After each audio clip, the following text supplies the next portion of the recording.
сәлем, қадірлі оқырман.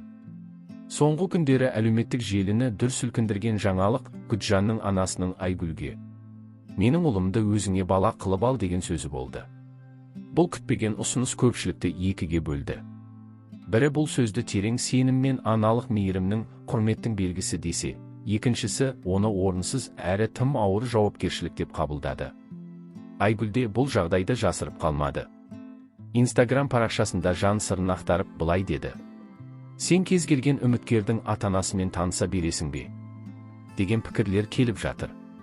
Біріншіден, мен бұл жобада әлі ешкіммен жұп болмадым. Екіншіден, ешкімнің ата-анасымен кездеспеген едім. Тәуіржанның анасымен таныстық аяқ астынан болған кездесу. Оны алдын ала ойластырған жоқпыз. Ал өзіміздің арамызда да шешілмеген, аяқталмаған әңгімелер жетерлік. Алайда әңгіменің соңы мұнымен біткен жоқ. Тәуіржан Айгүлмен талқыламаған әңгімесін өзінің телеграм арнасына жариялап жіберген. Бұл жайт Айгүлдің ренішін туғызды. Ол да ашық айтып, енді бұдан былай тек телеграмда сөйлесеміз деп шешкен. Шоу көріп отыра берейік. Өмірден алыстап кеткендей, шын мен шоу араласқан заман болды. Ал ақиқатты өздеріңіз сараптап аларсыздар. Короче, көп адамдар сұрақ қоя бастады, неге сен кеше Айгүлдің қолын ұстамай кеттің деп. Енді түсіндірейін. Біріншіден, менің қолымды берейін деп жатқанын көрген жоқпын, потому что нанера қойдым да, кетіп қалдым.